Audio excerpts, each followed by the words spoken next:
कंपन्या भारतीयांना असं मूर्ख समजतात ना की आपण कधी विचारही केला नसेल. 100% शुद्ध, 100% नैसर्गिक, 100% ऑर्गॅनिक म्हणत ब्रँडिंग करत असलेले डाबर इंडिया लिमिटेडचे अनेक प्रोडक्ट्स FSSAIने आता मार्केटमध्ये विकण्यासाठी मनाई केली. कारण डाबरचे मध, Apple cider vinegar, virgin coconut oil, गाईचे तूप, नारळाचे पाणी, नारळाचे दूध आणि इतरही प्रोडक्ट 100% प्युअर असल्याचा दावा करत विकले जातात.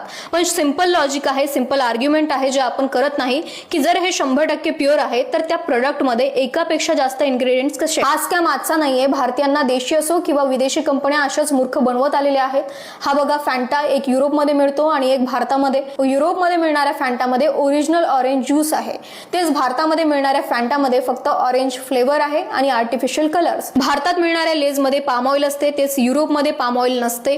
भारतात मिळणाऱ्या किटकॅटमध्ये कमी दूध आणि कमी कोको टाकतात, तेच ऑस्ट्रेलियामध्ये मिळणाऱ्या किटकॅटमध्ये जास्त दूध आणि जास्त कोको असते. युरोपमध्ये प्रत्येक प्रोडक्टवर रँकिंग दिली जाते, म्हणजे